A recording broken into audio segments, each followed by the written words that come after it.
Thank you so much for being with us today. Sorry, hold on a second. Let me get my everything going. Okay. All right. Well, so for today's agenda, we're going to be hearing from Amory Nang. He's the manager of forestry at the City of Mississauga in Canada, and he's going to be sharing with us his experience successfully clearing a large stumping backlog and improving the service delivery for the City of Mississauga. Before we go on, I want to introduce our board member, Jamie King, who is going to announce our new learning series partner. Jamie? Thank you so much, Carla. Hello, everybody. I'm so glad to see you here as part of this webinar series. And I'm super excited to announce this partnership with the Bartlett Tree Experts. I think many of you probably are familiar with Bartlett, but if you're not, I want to share with you why we've pursued that partnership. And ultimately, it boils down to expertise. So I have personally worked with Bartlett Tree Experts for my entire career. They are a trusted partner through everything I've ever done. And many of their staff I consider colleagues because I know that I can lean on them for expertise and advice at any moment. It's a generous company.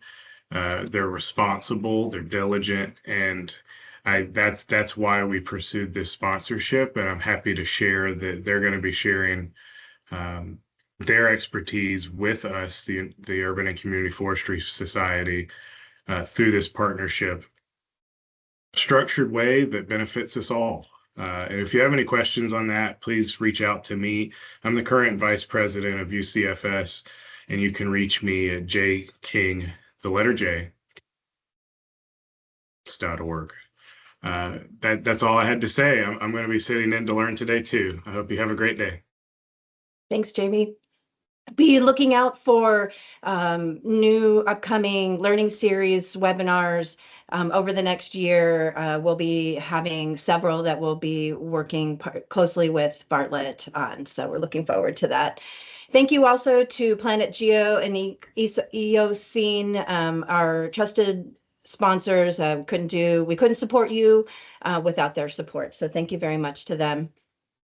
Just a few things about today. If you could drop your name in the chat, let us know where you're zooming in from. This webinar is being recorded, and we will be submitting CEUs on your behalf. I will be putting a form in the chat at the end of the webinar for you to enter your credentials in, and we will submit them for you. And if you're not already muted, please mute yourself. You will be able to come off mute at the end of the session to ask some questions. So what do we do? Urban and Community Forestry Society is a membership organization started in 1964. We're made up of members like you who are dedicated to building the confidence, competence, and camaraderie of all of us who work in managing trees and forests in cities. And we hope that you will join us and become a member. We'd love to have you. The members of Urban and Community Forestry Society include representatives from municipalities, private companies, and nonprofit organizations, community members and students, all who actively practice and support some facet of urban forestry and municipal forestry. This is a list of some of the programs and offerings that we have and that would be available to you and members. And some of them are also, like this webinar, is open to anyone. And I'm going to be showcasing a couple. Our mentorship program application cycle for next year is going to be opening up in a couple of weeks. So keep an eye out. If you're interested in being a member, or if you're interested in having a member, we will pair you with a member. If you're interested in being a mentor or finding a mentor, we will pair you with one. So please apply and keep an eye out for the applications that will be on our website in the next couple of weeks. Also coming up is our annual conference in Chicago. This is a part of before the Partners in Community Forestry Society, the Partners in Community Forestry Conference. That's going to be happening in a few weeks. So we hope to see you in Chicago. If you haven't registered yet, you can register on our website. We hope to see you there. If you are going to be at the conference, let us know in chat so we can keep an eye out for you and say hi, a proper in-person hello. We look forward to doing that. So what's coming up next for us, in addition to the events that I mentioned already, we have a couple of in-person meetups that are going to be coming up in the next couple of weeks. If you're interested, if you're in the San Francisco Bay Area, we're going to be doing one in San Jose. And if you're in the Los Angeles area, we'll be having one in that area in the next couple of weeks. The one in the San Francisco Bay Area is this weekend. I will be there. And if you can join us, it'd be lovely. You can register and get more information on our website. And we're not going to be having a webinar learning series in November because we'll be at the conference. So look for us in December. You'll be hearing more information about that one coming up. That will be focusing on community engagement and environmental justice with Mayor Tarrant and the City of Syracuse. And then, like I mentioned, next year we're going to have a series of learning series that we're going to be partnering closely with Bartlett. And again, if you're not a member, we hope you'll join us. The mentorship program that I mentioned is only open to members. So we hope that you'll join us and become a mentor today, become a member today. I'll put some links in the chat so you can get more information about those coming up. Okay, now I would like to introduce you to Amory Nang. He is the manager in forestry for the City of Mississauga in Ontario, Canada. Amory has worked in some of the largest urban forests in North America, and he was recently named as Canadian Forest Industry's top 20 under 40. So congratulations, Amory. We're grateful to have you with us today. I'm virtually passing over the mic to you. Awesome. Thank you, Carla, and great to meet you, Jamie. And good afternoon to everyone, if it's still afternoon in your time zone. I'm just going to share my screen. Just give me one quick second. It's great to see we've got a kind of great representation from right across North America, Canada, and the US, from east to west coast. So that's always great to see. Bit of history for myself. I spent the first kind of 2.5 years of my career working in the city of New York, and that's kind of how I started my connection with MFI all those years ago. And so I know a lot of colleagues and friends I still work with in the States and collaborate. So it's great to kind of have that kind of collaboration on both sides of the border and having that continue. So my screen should be up right now. So really today, we're going to talk about kind of some of the experiences that we've kind of undergone in Mississauga. I know a lot of you working in other municipalities, we're dealing with constant changes in volumes from storms, invasive species, emerald ash borer, which is new to some of you, which is kind of very yesterday's thing for us now. But we're all facing very, very similar challenges. How do we manage this growing demand and people's growing expectations as well? So what might have satisfied a resident, 5, 10, 15, 20 years ago, people are much more educated about trees. They know a lot more about trees, or at least they think they do. So how do you manage those expectations, especially in a time when you have tight budgets, finite resources, and all of those different constraints that we all deal with? So just a bit of history kind of about Mississauga. For those of you who aren't familiar, anybody who's flown to Toronto has actually set foot in Mississauga. We are actually the northeast corner of Mississauga is actually where the Toronto International Airport is located. So we are just west of Toronto. We are Canada's sixth largest city. We kind of go head and head with Winnipeg every now and then for that title. We're roughly about a third or half the size of the city of Toronto to our east. About 29,000 hectares, but a very, very diverse and very, very, very diverse city. We've got over 145 languages spoken by residents from right across the planet. So very, very much in common with a lot of our larger, our metropolitan centers. The city is a big operation for us. We have an annual gross operating budget of 1.2 billion and a 10-year capital plan of 8.9 billion. So we're a big city by Canadian standards, but and with that comes a lot of these kind of big city challenges. From a forestry standpoint, the forestry division that I have the privilege of leading, we are located within the Parks, Forestry and Environment Department. So we are part of a broader family that includes our parks planning, development, operations team, and the forestry team as well. So just to give you a bit of context, there are about 2.1 million trees in Mississauga. Of those, about 300,000 are street trees or single trees that we manage in our parks. And then, of course, there's over 1 million trees located in our natural areas. And then the remainder of the balance are all located on non-city owned lands. Most of our urban forest is concentrated in the 3,235 hectares of parkland. And based on our last canopy cover assessment, we have a structural value of $1.4 billion for all of those trees. So from an operating from budget standpoint, I lead a team of about 80 staff, including permanent and seasonal staff, and we operate an annual operating capital budget of about $20 million a year. So what this looks like from a day-to-day standpoint, our forestry team is built off of 5 kind of key pillars. We have a forestry maintenance operations team that deals with all of the operations component, boulevard maintenance from horticulture, grass cutting, and all the other things that we deal with. We respond to storms. We have 24/7 crews that are on call 24/7 for storm responses, emergency response. We do proactive work and reactive work as well across the city. We have our forestry planning and permits team, and they're responsible for development reviews, enforcing the tree bylaws, enforcing the parks bylaw, dealing with encroachments, and basically anything that deals with land use planning, development applications, and large-scale internal capital projects, whether it's road widening, sewer main, water main constructions, all of that. So our planning and permits is kind of like our state department that interacts with all the other stakeholders. Our capital delivery team is responsible for managing our capital projects team. So they oversee everything from our tree planting programs to, in the next 10, 15 years, they'll be responsible for replacing our extensive soil cell network that's growing and being developed across the city.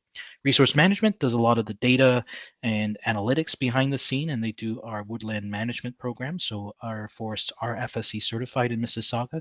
So that team manages that. And we have our dedicated natural areas management team that manages, restores, and rehabilitates our woodlands, wetlands, grasslands, and special habitat types right across Mississauga. So together, these teams, everything that we do interacts and balances off from each other. So to paint you a bit of a picture, I'm going to give you a bit of an overview in terms of numbers. So in the past 10 years, Mississauga has seen a 60% increase in service requests.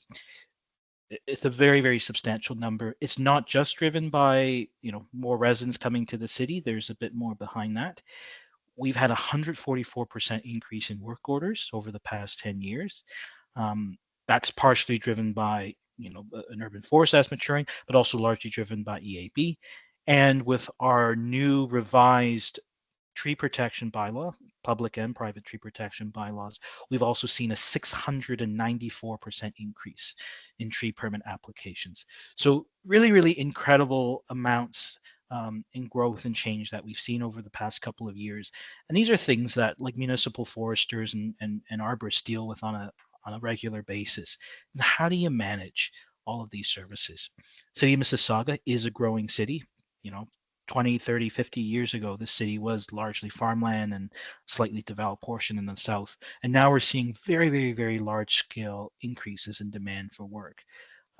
So to give you some context for our service requests and residents call for work, about work for tree maintenance, we categorize, our inspectors will go out, we'll meet with the resident, we'll inspect the tree in question, and we typically have 3 priority levels for work. So our P1s, which are basically imminent hazards, that work is completed within 24 hours. Our P2s, these are for higher priority tree removals that need to be completed within a fixed time frame. And then our priority 3s, which is basically the catch-all for anything that doesn't fall as a P1 or a P2. And so this is how we typically triage our work into these 3 priority levels. And every service request is attended to by one of our forestry inspectors, and they will make a determination based on their assessment of the tree and the risk and the health and condition. All that being said, we get a lot more requests than we can ever complete. And so this is where we're seeing this very substantial backlog of tree maintenance work orders. So for stumping, pruning, removals, we've had and we still have a bit of this really large backlog. So for context, we get about 16,000 service requests a year for tree maintenance from residents. And that translates on average to anywhere from 13 to 14,000 work orders per year. So not all service requests translates to work. And we'll talk a bit more about capacity. There's a couple of key drivers for demand. So we're really interested in understanding where this is coming from. So really one of the big drivers for us here in Southern Ontario, extreme weather events, particularly ice storms and windstorms. And these may not even be like large ice storms that we had seen in 2013, but even high winds, heavy rains and high winds, a lot of extreme weather events, we're seeing that being very disruptive from an operational standpoint because it's drawing resources away from work that we'd otherwise have to do. So what we see is those priority 2s and the priority 3s are really swelling up as we shift to deal with the most pressing issues. Invasive species has been a huge impact here locally. Emerald ash borer has affected the Greater Toronto Area, Mississauga, Toronto, and neighboring municipalities for well over 10 years now. So we're kind of now at the tail end of that impact, but we still have hundreds of ash trees still on our boulevards. And that has had a huge impact on operations as well as we work to replant those trees, as we work to maintain our other trees. So that's a really big, really big component that we're dealing with. And that will likely be equally disruptive for other municipalities that are now starting to see emerald ash borer move into their jurisdiction.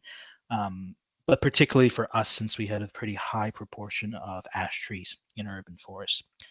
Third piece, the third pillar, third driver really is the growing community. Mississauga, just outside the office where I'm at right now, this all used to be farmland in the north of the city.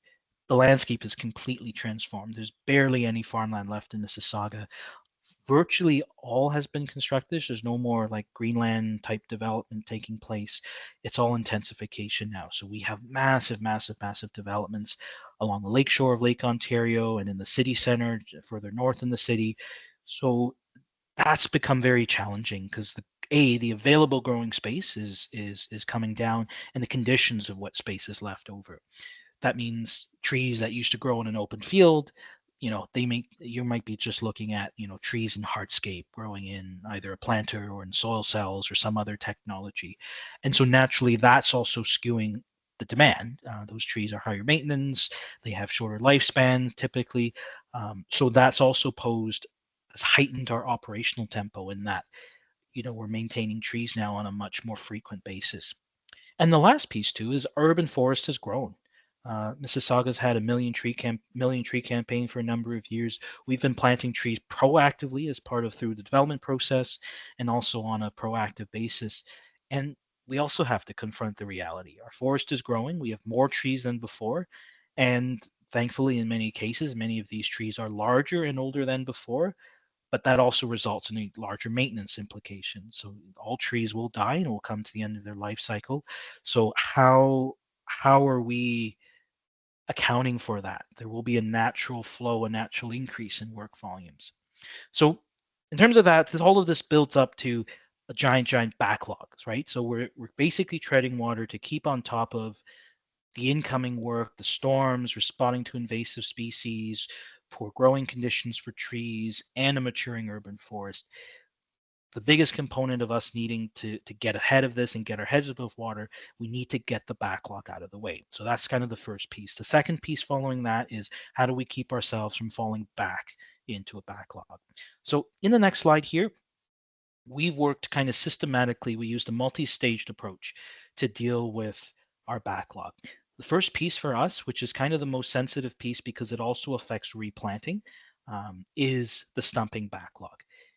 we can't just go out and remove all of the trees that we have for removal, even if we had the resources, because that would just create another backlog that would create another backlog, and it would create kind of an endless piece. So the first piece to clearing the backlog for us operationally was getting on top of our stumping backlog. So when I first gave this presentation, the numbers here was based on the numbers we had in January of 2024 when I gave a similar presentation to City Council. So we had a backlog of about 3,500 stumping work orders, and then a backlog of about 3,000 pruning work orders and 3,000 removal work orders. So we're looking at this backlog, total backlog, about 9,000 work orders that we were looking at. And just for point of reference, we are able to complete typically in-house about 3,000 to 4,000 work orders per year. So you can see the numbers are much, much, much higher than what we have. And this is just a backlog that's sitting there of work. This doesn't even factor in the new work that's coming in on a day-to-day basis. So we needed to clear the stumping backlog. So between July of 2023 and January 2024, we launched, I guess, what we informally called our war on stumps. And we deployed a huge amounts of resources to get the stumping backlog cleared so that we can then proceed with clearing the removal backlog. And once that's done, the pruning backlog. So there's a little graphic on this map right here. So this is where we started back in July of 2023. You can see all the red dots right across the city, and you can probably make out where the airport is in the area where it's all white and there's no trees. But I'm going to hit play on this. And if you keep your eye on the far right of the screen, you'll actually see the progress as we went through and started in July. So we're in July. We're targeting work across the city in zones that have had waited very long. In September, we activated more crews, and even more contractor crews came in October and November. And by December, we're really just dealing with the last stragglers across the city. And then by January, the backlog was completed. Not going to say it was easy. It was much easier to look at the graphic. Essentially, what that represents, the 3,000 work orders, represents 2 years worth of stumps that we cleared in 6 months. So a big tribute kind of to my team and the team who worked really hard on that. We started, typically we have 2 to 3 stumping crews, one in-house, 2 to 3 stumping crews contracted on a seasonal basis. To clear the stumping backlog, we hired up to 15 stumping crews from our various contractors. So we scaled up to a tremendous extent. And just for those of you who kind of know the local climate, the largest ice storm that we've had in recent memory was the one back in 2013 when parts of the Greater Toronto Area lost power for almost 1 to 2 weeks at a time. And the cleanup from that ice storm, we had 5 dedicated stumping crews to clean up for that. So this is completely new from a Mississauga standpoint to be able to scale up kind of 3 times what we would typically do for a major storm or major storm event. And just to give you a little bit more context, once the stumping backlog was cleared in January, we then pivoted to the next step in dealing with removals and pruning backlogs. So 9,000 work orders, we've cleared the first 3,000, 3,500 with the stumps. And then we're keeping on top of the new work and then clearing additional backlogs coming through. And just to give another visualization of this, I had the team pull together this chart yesterday just to illustrate the average days to complete a stumping work order. And you can see numbers here that were absolutely crazy. Like if you look at 2019, this is over 700 days. And in one case back in 2020, it took up to 800 days on average to complete a single stumping work order. And so you can imagine just how debilitating these kinds of backlogs can be from a process standpoint. Then the planting team is kind of backlogged waiting for this, and then they're flooded with all these different spaces and new places to plant trees. And your question you guys are probably asking is, well, what's Mississauga's service level for doing stumps, right? Like what's the typical expectation? Well, if you actually look on the axis on the left, our service level is actually at 120 days. That is the service level for completing a stumping work order from the time the stumping work order is generated to the time that it's completed. So we've really gotten to that 120 service level. only in the third quarter of this year, but you can see really where we began in Q3, Q4 of last year and really attacked our stumps. We're also seeing now that this has happened, we're also seeing a similar drop back in the average days, completion days for both our tree removals and also our pruning work orders as well. So a lot of work going into this. We're trending in the right direction, but how do we keep from new backlogs coming up? Because we're in this vicious cycle. We kind of get ahead and then we get flooded by work orders and we're struggling. Like, we really need to break out of this vicious cycle if we ever hope to get on top of the work and be proactive. So one of the key things that I focused on and that I've kind of pushed was strengthening our capacity. Historically, Mississauga, we relied very heavily on hourly rate contracts with to complete our work. That has been problematic in that those contractors face many of the same constraints that our in-house crews have. You can only complete X amount of work per day. And so we needed additional crews, added capacity through our contractors. They're really supposed to be our shock absorbers when we get large volumes. In public health and hospitals, there's a concept referred to as surge capacity, right?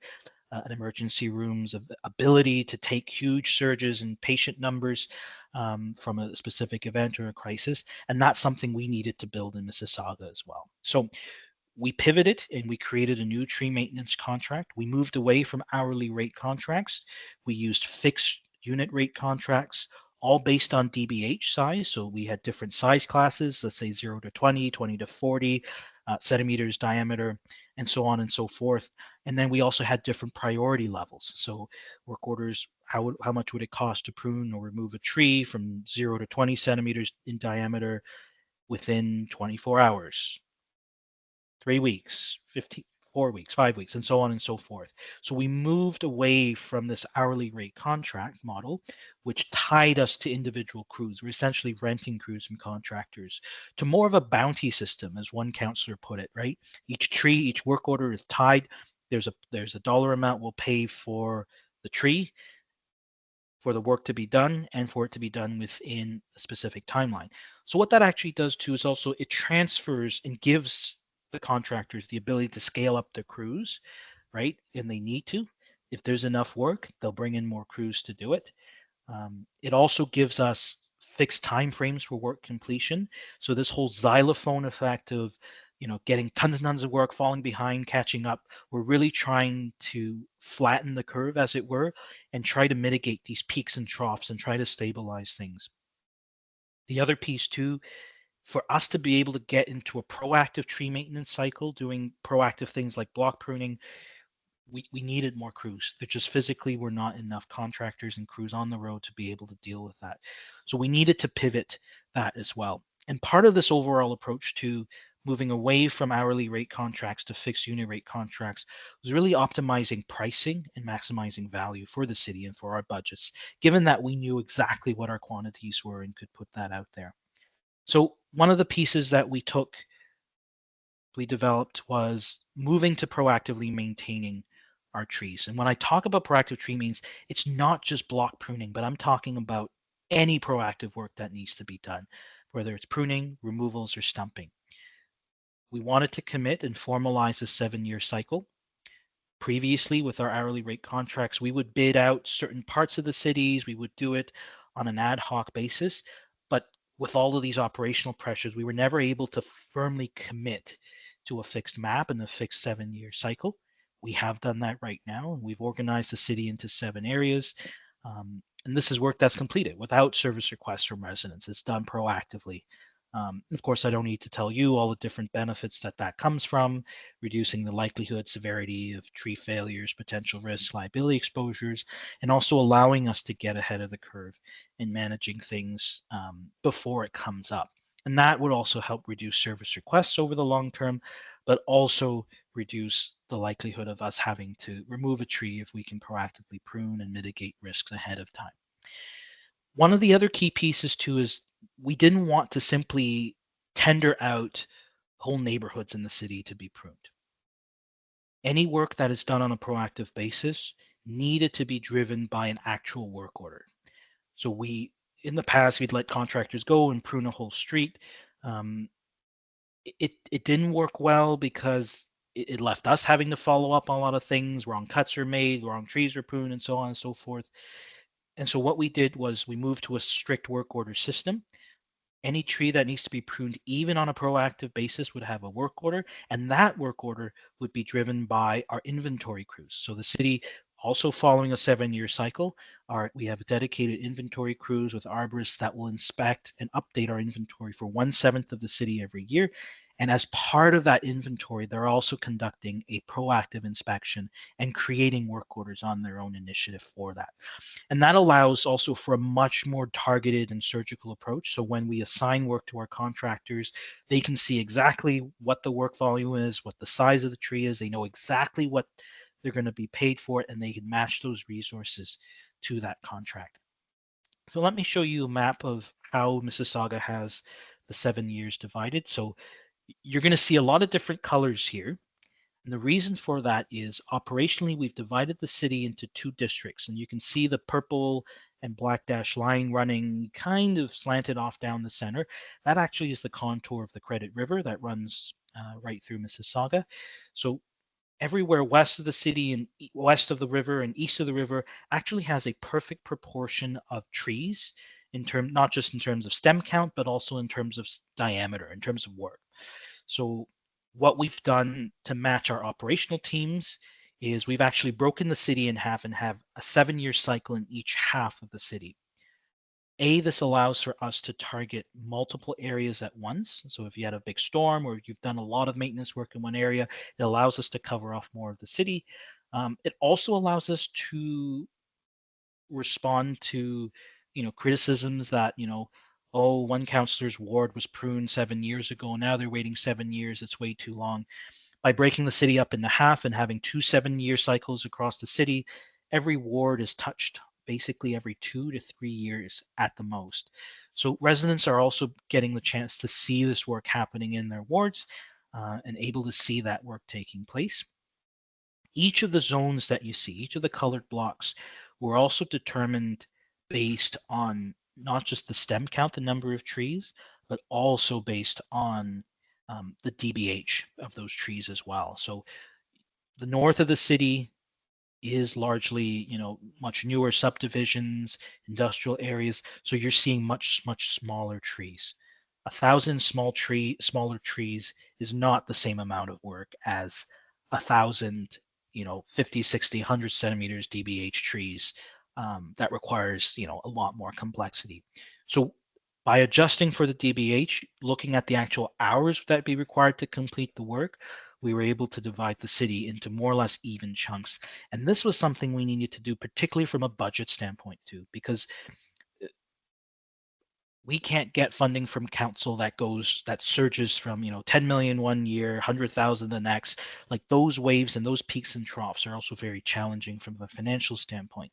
So by breaking the city up into these almost these zones, these manageable zones or areas for maintenance, the costs are also smoothed out over a 7-year cycle as well. So that's what you see here and what we've done. So developing our new contracts, strengthening our capacity, particularly our surge capacity, developing our proactive tree maintenance cycle, driven by a proactive inspection cycle, updating our inventory, and then using new tools, technologies to help our work as well. So one of the things we've done, we've revamped our work management system. So the city works off an Infor-based system. We've also integrated the way we assign our work with our contractors as well. So there's no more emails, there's no more spreadsheets going out from our staff to our contractors. They're getting the work assigned to them directly to iPads that our in-house crews operate similarly. We're also using in-house dashboards to better monitor our progress internally. So, things that used to take place in the back of our heads, looking at maps and crews, looking at zones, we're now using better tools and mapping to better understand that. The other piece too, there will always be public expectations that we need to manage. So what we've done is we've basically pulled back the curtain for the public to see exactly when the work order was created, when it's assigned, and when it will be completed. So let me show you what that looks like. So Mississauga has an online interactive tree map that's available. So you can just Google Mississauga tree map and follow that. When you pull open this map, you will see you can enter your address or any address in the city. You will have all city-owned trees, at least single trees, not trees in natural areas, will be inventoried. And you can see which trees have work orders or service requests generated against them. You can double click on the asset, which was what you see on this map, and you can see the request number, the address, when the service request was created, and when it was resolved as well. And furthermore, you can double click on this. Let me move to the next slide, and you can actually see specific work order information as well. So you see the work order number, the pruning, the work required, in this case prunings, is for one of these 3 trees you see on the map, the date it was initiated, and the due date as well, and the completion date. So there are times when we're falling behind. If we're falling behind, we'll own up to it. And so residents no longer have to call 311 or call the service center, call the counselor's office and say, hey, I sent a service, I had a work order created 6 months ago, 7 months ago. What's happening? Where's that going? What's going on with that? All of that information is at their fingertips. And so if we're on time, we're within our service levels, that's there for them to see. But if we're falling behind, if something fell through the cracks, we're also sharing that information so they can deal with that. So the mapping portion that you see here, it's an Esri-based map. So it's an Esri-based software that you can see as an ArcMap. But the back end, the work management system that we use is a product called Infor, I-N-F-O-R, and that's a system that the city uses on an enterprise system, enterprise-wide. So our roads department uses it, our fleet department, other departments across the city uses that same software. So this is the build that we've made for us as well. So this tree map really takes a lot of the uncertainty and guessing work around where work will take place. A lot of residents just get anxious, right? They call the government, things go in, they don't know when it's coming out. But now all of this information is laid out clearly for them. And if we're late, we're late. If we're ahead of time, they know exactly where and when this is going to be taking place. So one of the tools that we are very, very proud of and that our team spent a lot of time working on is a dedicated contractor solution. So our crews, of course, our in-house crews and staff use Infor, but we really wanted to integrate operations with our contractors so we can assign work directly to them.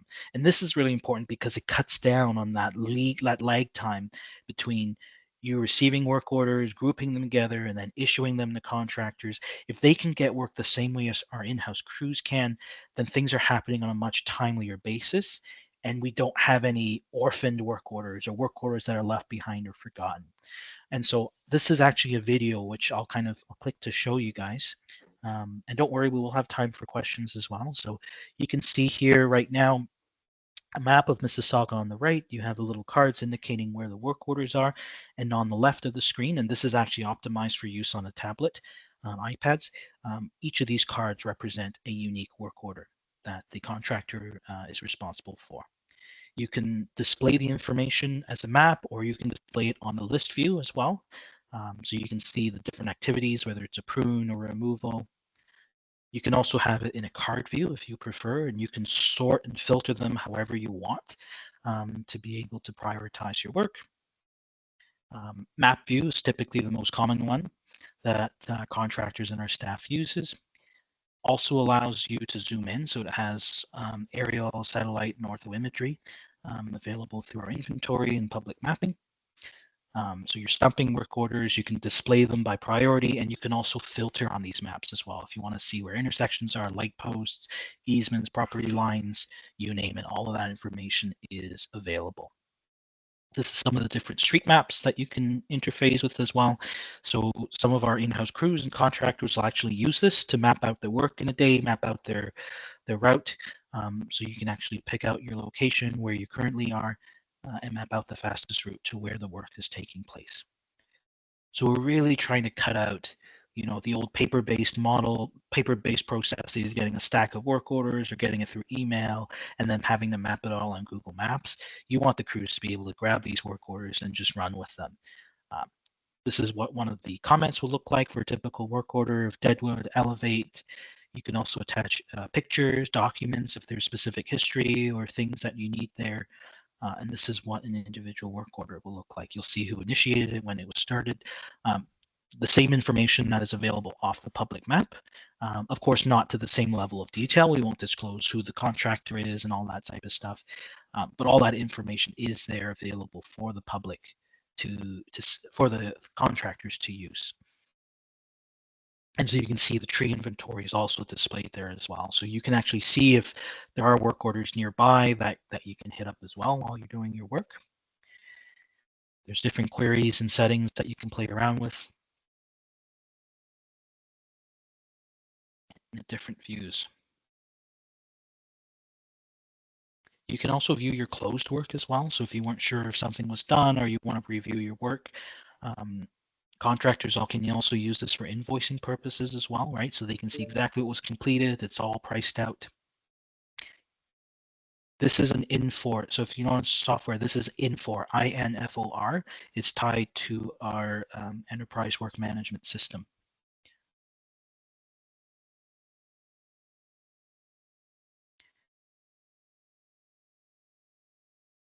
So this is one of the functionalities. You can update the records online. It feeds directly to the servers. Our staff administering the contracts can also run it as well. So you can also assign work to specific contractors. So typically we might assign work to specific crews based on, if it's a climbing crew or an aerial truck. Similarly, we can assign it to different staff. So this is one example of, how you can assign different work. So if you do have different crews working across the city in different areas, you can deploy your resources most effectively rather than having people chase work orders around the city. You can use it to kind of do that a bit more optimally. And this is just another view. You can check by scheduled date. You can check by due date as well. So remember, the contractors now are working on fixed timelines. So if they don't meet timelines, there's penalties they have to pay. So they can also sort their work orders by that. So if they're running behind and they need to chase work orders, they also have that option available to them. They can also sort by priority level. So remember the P1s, P2s, P3s we talked about. This will also allow, if they're responding to a storm call or responding to a large storm event, they can immediately sort out and triage the work without having to sort through paper work orders or go through spreadsheets. It's all there. They can get their trucks out in the field and run this from their trucks. So this is just an example of a query that can be run too. So if there's a specific job or a high priority item that the office calls in that needs to be done, we can also do it manually, search it, pull it up, and flag it to be done. This is just an interface showing how each asset is also tied to our inventory. Each tree is a unique number and identifier against which all work is tracked.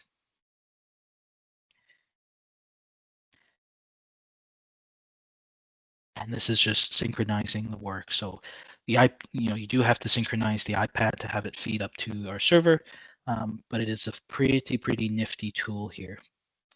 So I'm going to pause the demo right here. So this is where you're entering the start date, when you're closing the work order, and then you can enter your close date, your close by, work can be reassigned, time added, and so on and so forth.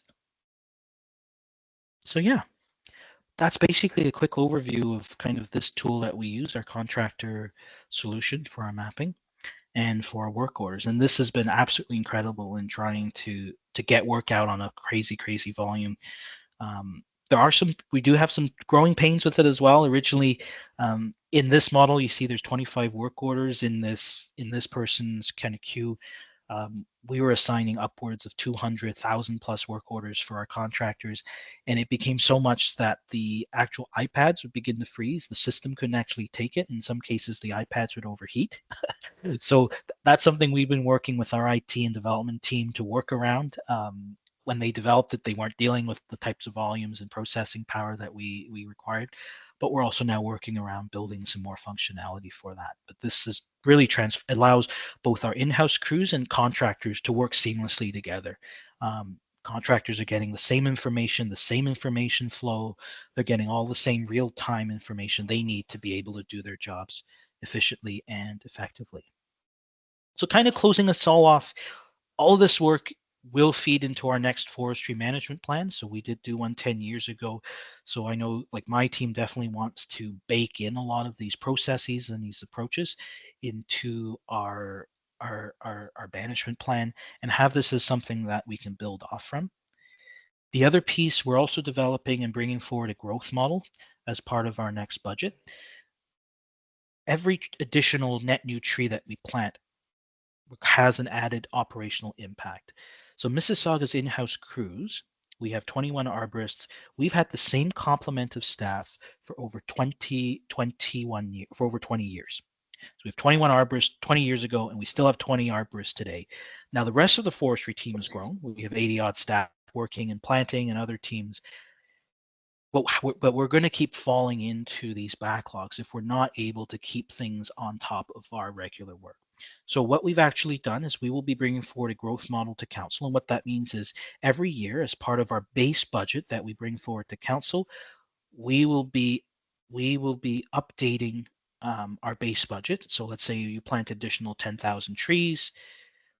Each of those trees, let's say over the lifespan, costs, let's say $10 per year.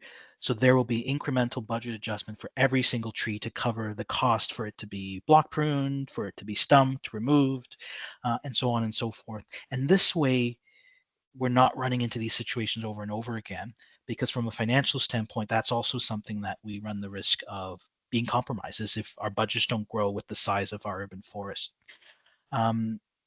So yeah, and this, of course, the growth model also feeds into our asset management plan, really trying to cost out the life cycle cost for a whole tree. Like a good story, every tree has a beginning, middle, and an end. And trying to figure out what those costs are is one of the key components to us being able to tell that story to City Council and get the funding we need to get the necessary investments. So I'm seeing a couple of questions here. I'll try to answer them, kind of go through them, but also I'll kind of open it up to the floor as well. So in terms of timeline, so this work planning, this recording system, so the work management system has been in place for a number of years now. The city's been in for a lot of years. This contractor mobile solution was something that was started roughly around the time, I think June, July of last year. So it was a bit of a rush to get it up and going, but we've been working with our IT and developer team to get that program up and running.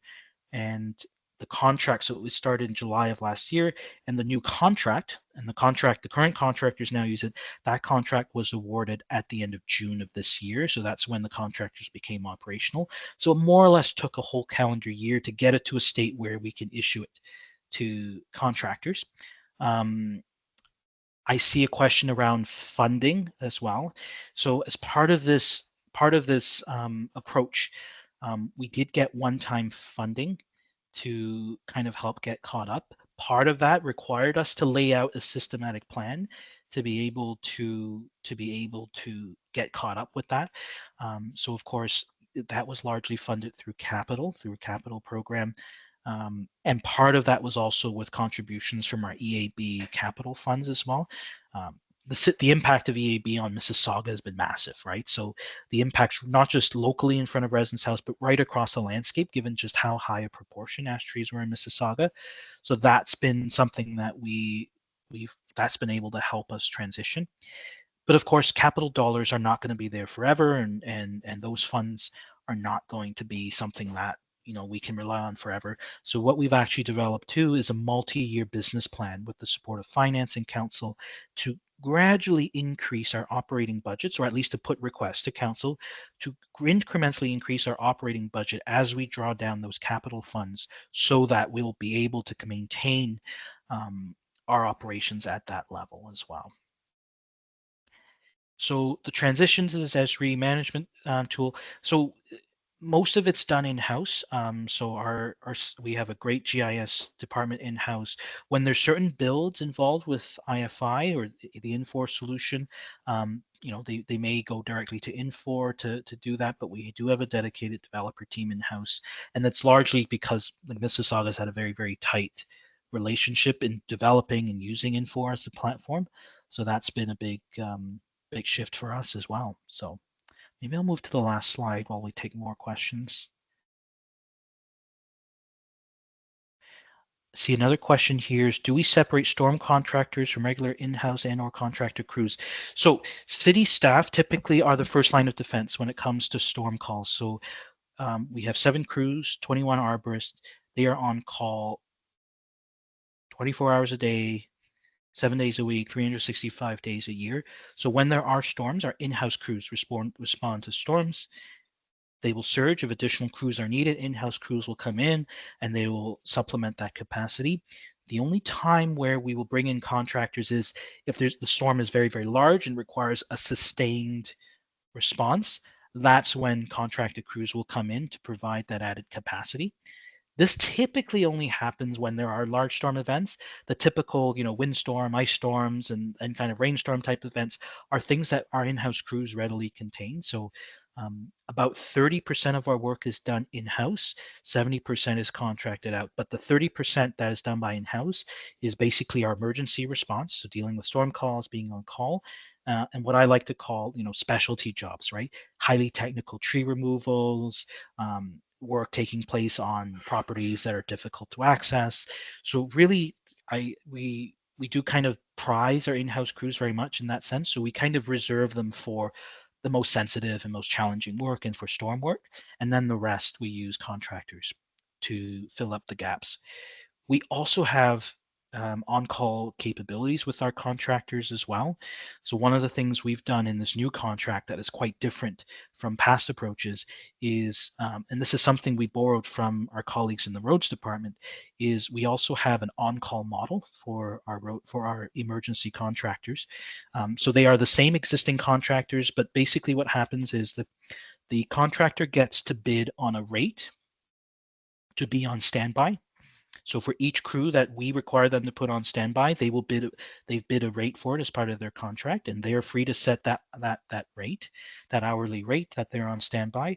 Our requirement is if we call them in, they have to respond they have to be on site within 3 hours, and they have to have a fixed amount of equipment and staff that meet certain criteria. So very similar to our own in-house crews, they typically, the response time is within 3 hours or less. But once their crews are on site and begin work, the city has a fixed price that we use for that. So that basically prevents abuse or creative bidding and stuff like that. So the contractors bid on the hourly, the on-call portion, but when they're called out to perform the work, that hourly rate is fixed by the city. So how we determine that rate, number is slipping my mind right now, but we actually used historic rates. We looked at what was the highest and lowest rates for an on-call emergency crew, and we arrived at kind of like a very fair number at a medium number for that.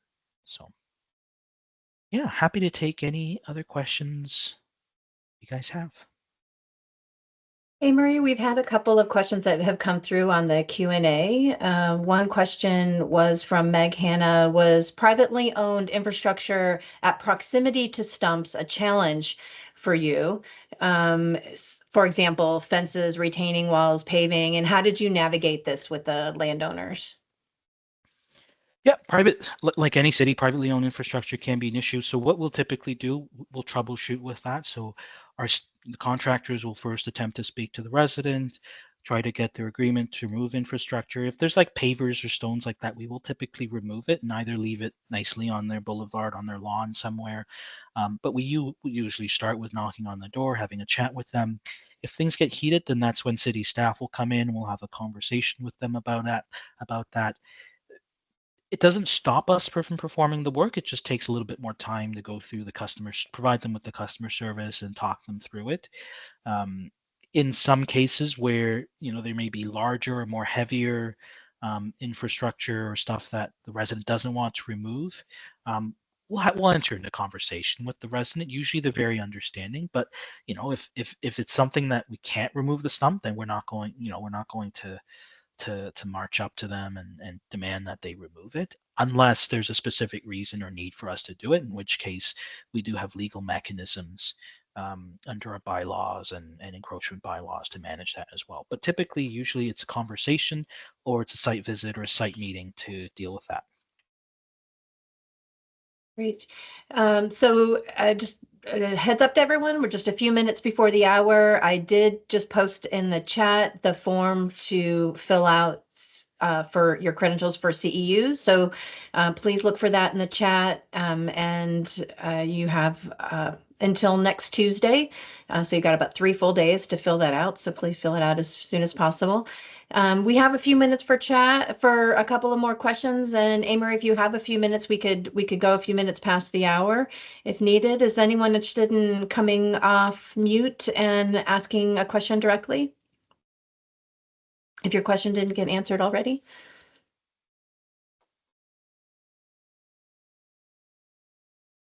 Go ahead, Philip. Yeah, great presentation. Really appreciate it. I think maybe you said this at the very beginning, but I didn't catch it. Is your budget primarily in the Parks Department or Public Works? And do you see any advantages depending on, or challenges depending on where your budget and department is under? Great question, Philip. So our forestry is located in the Parks, Forestry and Environment division. So we're the second largest component of that department. So I've also worked in municipalities where forestry was located in their transportation department or their water, wastewater, the environmental services department. I don't see, at least in my experience, I don't necessarily see an advantage from that standpoint, whether where your department is or what department's at the top of the letterhead. I think what's more, I think, crucial for me is who is at the head of those departments and who's running those departments. And I found, I think really you're looking for someone who's enlightened enough to understand what you're going at, but also has the political know-how to be able to navigate the budget system and to be able to get you to where you need to go. So if I had to go department shopping as a municipal forester, I wouldn't care too much about where the department is. I just care more about, you know, who I'd be working with and whether they're able to help get the funding and help support the vision and the work that we need to do. Thank you.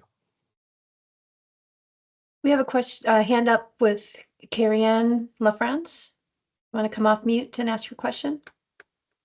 Hi there. Hi, Amory. Thank you so much for this great presentation. This is Carrie Ann from City of Winnipeg. I just had a question. You mentioned early in your presentation that you had a team dedicated to development and permits and construction and that kind of work. I was just wondering if you could comment on how many people you dedicate to that team and kind of how that work is divided amongst all of those different demands. For sure. So the forestry planning and permits unit has actually its own manager. So we have a double manager level. So in that team, there are about 6 forestry bylaw officers that enforce the private and public tree protection bylaws across the city. So they will comment on projects from a development level. They'll comment on, you know, work that isn't true development. So if somebody wants to put a pool, building permits, and any of that type of work. We also have a landscape architect and a landscape technicians. So they're dealing with usually large-scale developments on streets and boulevards and roads. So they are qualified landscape architects, and they're dealing with usually larger scale designs, large capital projects. And then we also have 2 natural heritage specialists. They're essentially planning ecologists. So they'll also comment on large capital projects, large developments, but their focus is specifically on the natural area component. So in Ontario, we refer to it as a natural heritage system. So it's these patchworks of natural areas. They could be woodlands, wetlands, grasslands, significant wildlife habitat, species at risk habitat. So we have ecologists that will look at it from a natural heritage standpoint, natural features. We have bylaw officers that will look at things from a single tree basis, and then we have landscape architects that will also deal with things from a civil infrastructure, large scale construction type of standpoint. So that team, how many people? There are 13 people employed in that team. two of them natural heritage specialists, two of them a landscape architect, landscape technician, and the rest are all forestry bylaw officers. Okay, that's great insight. Thanks very much for that. No problem. Thank you. Amory, we've had a couple of questions about your urban forestry inventory. Was it fully up to date, or was that project included in the 1-year time frame? And do you have a dedicated team to keep your inventory current? Yeah. So our last inventory was done 10 years ago. So was the data up to date? As of 10 years ago, it was. Not 10 years ago, maybe 5 years ago. So the data is not, so no, we did not have 100% accurate or up-to-date data with it. We ran with what we have, but as part of this proactive tree maintenance cycle, we now have a dedicated team. So there's a dedicated to the supervisor of forest resource management. He oversees our inventory program, and he has 3, we call them forest management assistants. And these are field-based staff, and their full-time job is to update the city's inventory. So they update our street tree inventory, park tree inventory, and they follow those same 7 areas across both districts of the city. And that is what we use. So while the whole city's inventory is kind of a living update, we use actively updated data to be able to populate what we need to do on a proactive tree basis. Because of just how large a volume that work is, we do want to be making sure we're running off from real data and not just having, trees pruned willy-nilly. So yeah. Great. Anyone else have any last questions before we break for the day?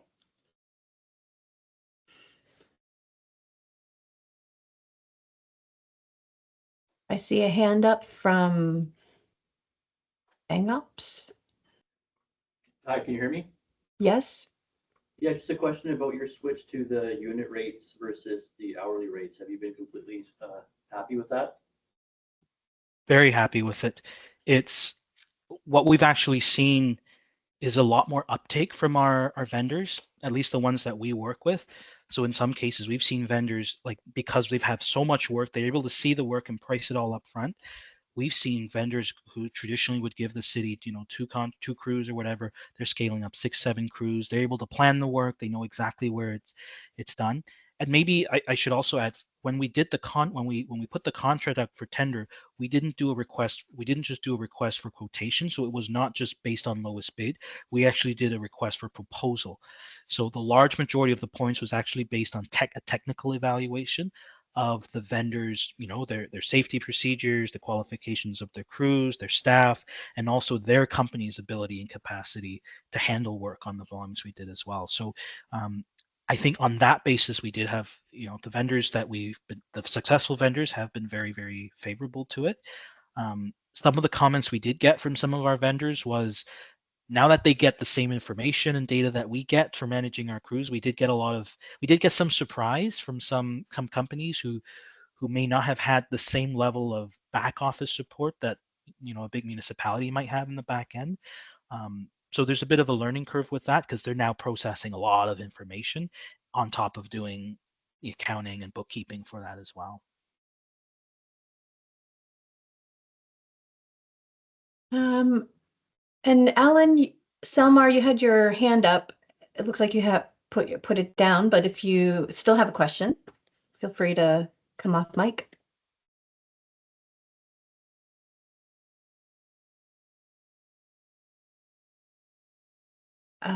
Ang Ops, your hand is back up. Do you have another question?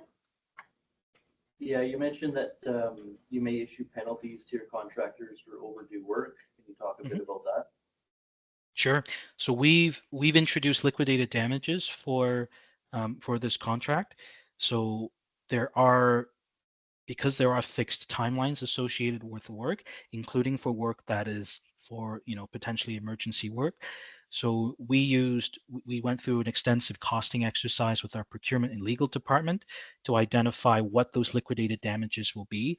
And I think they vary depending on the time frame for a given work order. It can vary from $500 per day per deficiency. So if the tree wasn't pruned properly, wasn't pruned at all, we can assess liquidated damages per day on a per day basis, because presumably if a tree is imminently hazardous, we send it to a contractor. We expect it to be done in 36 hours.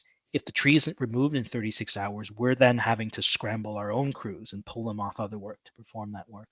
So that's something we've introduced. I know it's had some questions from vendors, but it didn't scare folks away. We had tons and tons of vendors that both picked up bids and submitted bids.